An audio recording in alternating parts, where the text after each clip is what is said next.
Puluhan siswa dari Sekolah Dasar Negeri Cisarua 1 Kota Sukabumi melakukan kunjungan langsung ke Bank Sampah Sukabumi Cikondang. Yati Nurhayati, Kepala Sekolah SDN Cisarua 1 Kota Sukabumi mengatakan, kegiatan ini merupakan implementasi dari penerapan kurikulum Merdeka yang diterapkan saat ini. Dalam keterangannya, Yati mengatakan diharapkan dengan adanya kunjungan yang dilakukan kali ini, anak-anak bisa mengetahui manfaat dari mencegah buang sampah sembarangan. Selain itu, dirinya juga mengapresiasi program menabung sampah yang digalakkan oleh Basmici sebagai salah satu pioner bank sampah di Kota Sukabumi. Dirinya juga menyebutkan bahwa pihaknya akan melakukan perjanjian kerjasama dengan pihak Basmici untuk program menabung sampah bagi murid-murid di SDN Cisarua, Kota Sukabumi.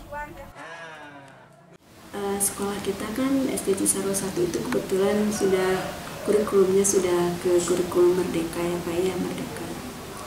Di kurikulum Merdeka itu ada 2 program Pak, yang satu seperti KBM biasa, internal, dan satu lagi ada program P5 Project Penguatan Profil Pelajar Pancasila. Nah di P5 itu ada 5 tema. Kita setiap semester itu berganti-ganti tema. Kebetulan di semester ini sekolah kita mengambil tema gaya hidup berkelanjutan.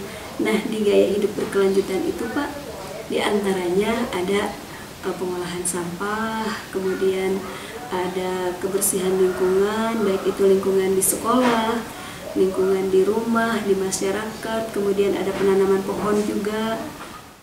Dari Kota Sukabumi, Sofyan Julfikar dan tim liputan Megas TV melaporkan.